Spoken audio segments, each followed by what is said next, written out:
Alright guys, Chris Peterson here, bringing you another audio commentary slash chess lecture, I suppose. This is going to be from round 4 of the Colorado Open in 2007, and this time my opponent is Ben Riley, who is, well, at the time he was, I'm not sure, maybe he was like 14 years old, I don't know, he was pretty young, maybe even younger than that, but, yes, but he was 17 at the time, so definitely a rising youngster. And I was, see, I'm 24 now, so I would have been like 21 at the time, or 20, I guess. But yeah, so pressure on me to try to win the game, and I don't remember what the scores were. I think I would have had 2.5 out of 3, and this is round 4, so yeah, let's just take a look at the game. I'm playing white, and Ben Riley is black. And I'm going to be playing the London system. Not the same London system that you would find in like a book about the London system, because that usually is precipitated by h3 and bishop h2. But I don't usually do that. I like to go for a more aggressive way to play it, as you'll see here shortly. So bishop f5, knight f3, so we're kind of mirroring each other now. And after knight e5, I have a very powerful positional threat, where if he makes a mistake here, he could find himself in big trouble. But he plays the correct move. He plays knight bd7. What I usually find is if they play, if they play bishop d6, then after g4, I'm going to get a very strong positional. Well, I'm going to force them to have a positional weakness.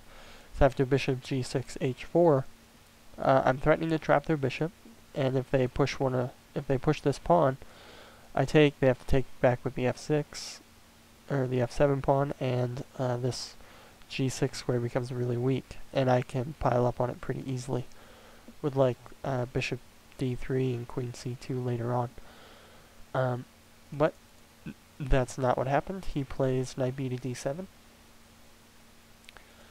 But I played g4 anyway because I've played Ben Riley before this, and I know that he is generally a very, I don't know, he likes to trade, he likes to keep things very, very even, and just try to win positionally rather than tactically. And I think that my tactics would be slightly better than his. So that's why I'm opting for this little bit, as we could say, rambunctious approach. So after knight takes knight, I take his bishop, and that gives me the two bishops, and it's also going to create an imbalance in the position, because now there's going to be a half-open G file against a half-open F file. His knight's under attack, so he moves that. And after pawn takes pawn, here's what I'm talking about. So now I have a half-open F file, a half-open G file, and he has a half-open F file. So that's creating an imbalance, and that's something that could work to my advantage, considering the type of player that he is and the type of player that I am. So knight d2, just leaving it open for me to play c4 if I want to. Bishop d6, looking to trade off these dark square bishops. I think that's a good choice by him, but I don't want to trade him, so I play bishop g5. After queen e7, I play bishop b5. The idea is just if he castles queenside, I can mess up his pawns pretty easily. a6, bishop takes, and now he's got messed up pawns, and he's got this thing going on with the knight and bishop are in pawn forking distance. So I played e4 to threaten e5. So he'll have to respond to that, and taking wouldn't be very good because that would give him two doubled isolated pawns. As you can see, there's no black pawns on F, D, or B, so his pawn structure would be in shambles here. So instead he opts for h6, and I think here I should have came up with a different idea for a move. I can't really play bishop h4 because after g5, bishop g3, I'm losing my e-pawn, but they would be doubled and isolated, so probably not that big of a deal.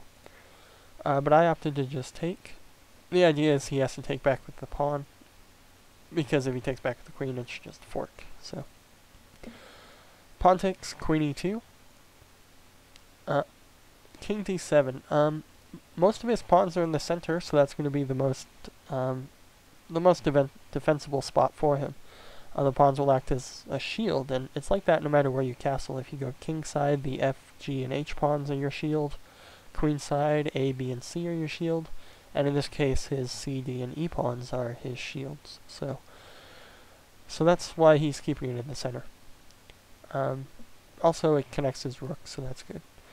Now, queen e3 looks like a bizarre move, but it does kind of have a purpose. The idea is just to pressure this H pawn, and also prevent his bishop from coming here later on. Because if I castle queenside right away, after bishop f4 and e5, this bishop is just going to be a monster. It's pinning my knight and to my king, and it's just bad news. So he plays c5. Pretty strong move there. I think I castle queenside, but I think c3 is probably fine here as well. But I castle into another half open file over here, the B file. So he plays c6 to support his center, so if I take, he can take back this way, and his pawns get fixed. But I just play knight f3. c4 is gaining a little bit of space on the king side, maybe looking to attack on this side sometime in the future, but and maybe actually he might even push c3, and then if I take, my pawns are messed up some more. So rook h2, just trying to take control of that open file. And this move, it's kind of interesting because he loses a pawn, but he's gonna potentially win my e pawn. You'll see here in a second. So rook takes rook, rook takes, and now queen takes h6. So my e pawn is hanging now.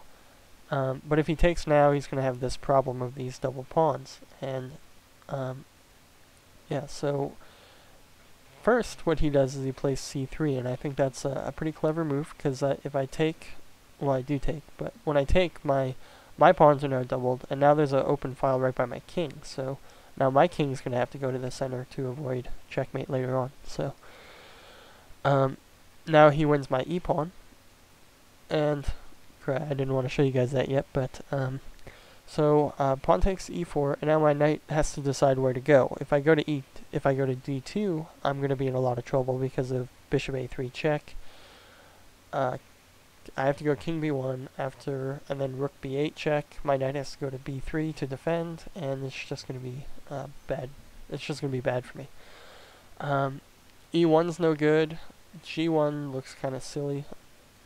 h4 is a possibility, but where is it going after that? I mean, after knight g6, you can just attack it again, and then it'll have to move again, and it doesn't really have too many choices. So so I found this tactic here, knight e5 check, to keep my knight in the game somehow. Potentially going to c4. Now you might be asking, well, what happens if he takes? Well, I play pawn takes. Now my rook is pinning his bishop, and I'll be able to take back with the pawn, and then I'll have a passed pawn 2 squares from queening. So he doesn't necessarily want to take. Although he probably could. It's probably a perfectly viable line, but I think it would be a lot harder for him to play if he went into that variation. So instead, he just moved his king, and now after knight c4. I'm potentially eyeing this e3 square, but I'm also looking to get rid of this bishop. There aren't too many pawns in the field, and there's a high possibility that some of these center pawns are going to get traded off. So after f5, he actually offered me a draw here, and I was almost inclined to take it.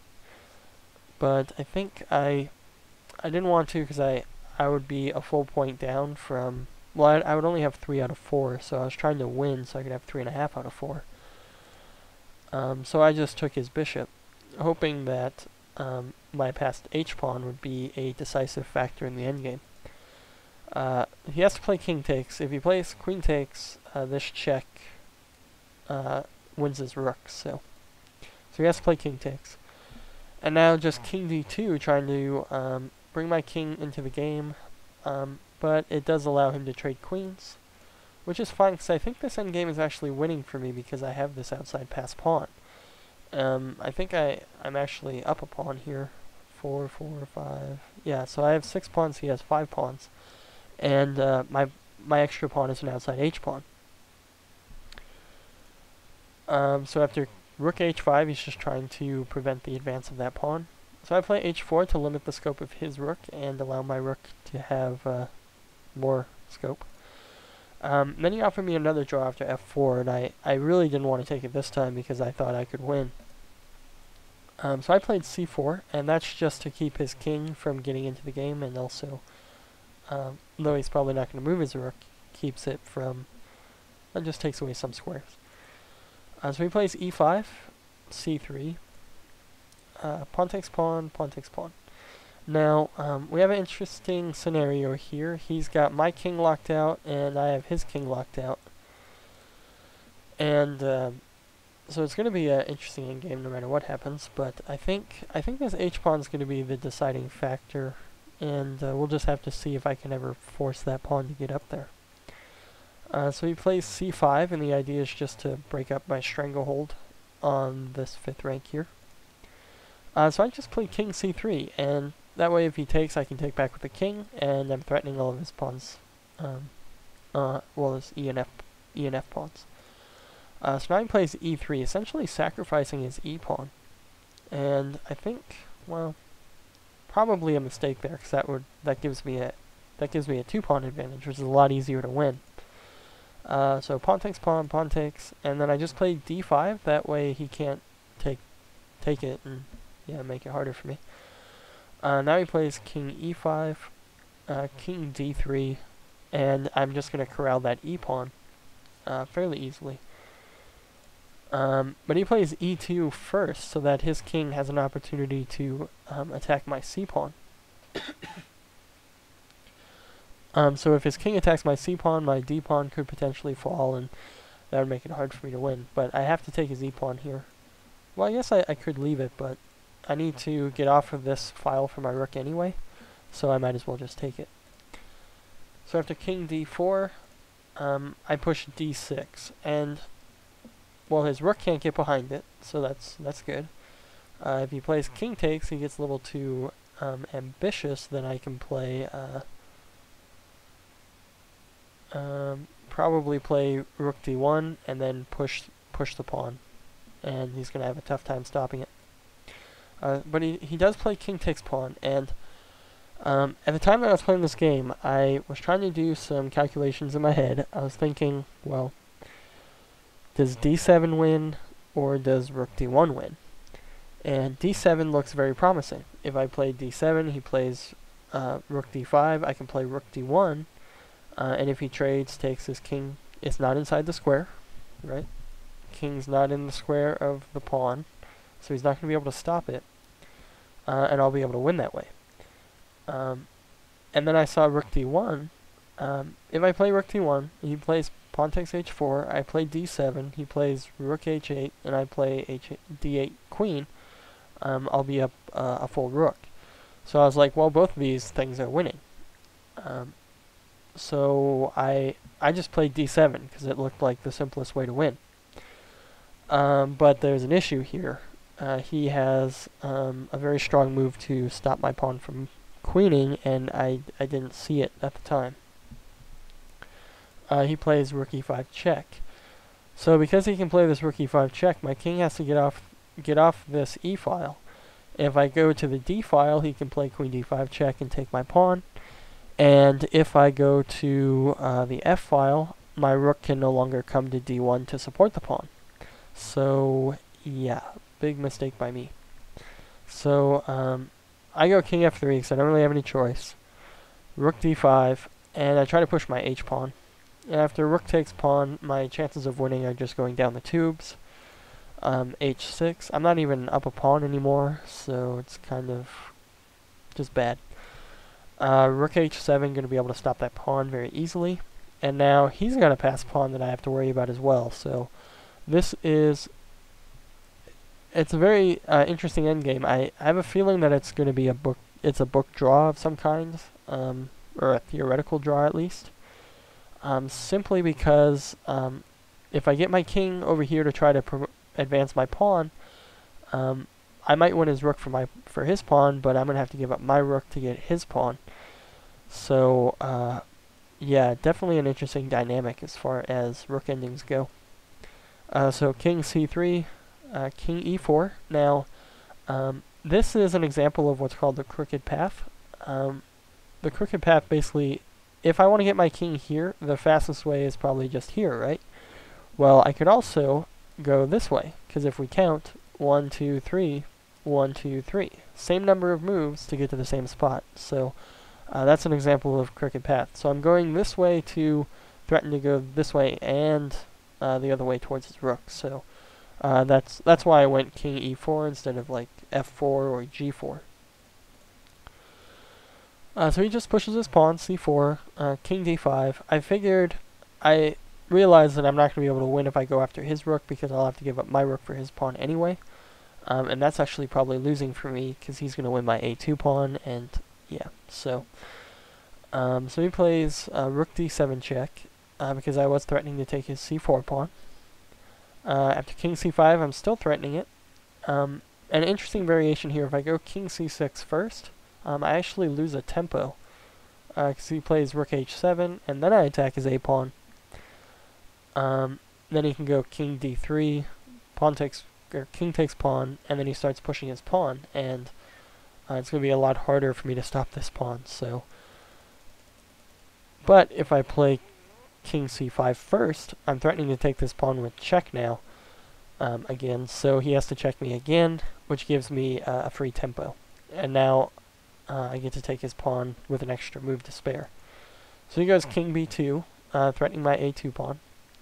And to be honest, I can't really figure out a way to... I'm up a pawn, but I can't really figure out a way to get my pawns to advance to the point where he has to give up a rook for it. So I just play rook h2 check, and after king b1, we agree to a draw here. Now, it's probably a win for me somehow. I mean, it's got to be a win somehow. I don't know. I think it's just too difficult for me to win. So if I go king b5, he can just push his pawn, and now he's threatening to push c2 and c1. Yeah, I don't think there's going to be a way here. Let's see. Maybe a4, c3.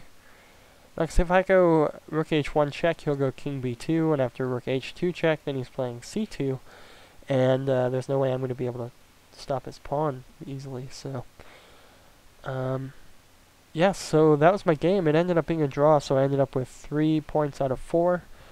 And, well, there's still 2 more rounds. I do not have the 5th round score sheet. I played a guy named Norbert Martinez, who is a local Colorado chess player, and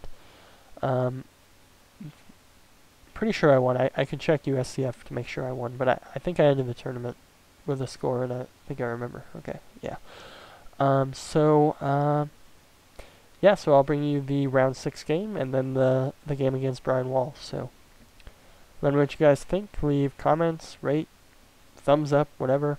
And, yeah, subscribe if you haven't, because subscriptions are awesome.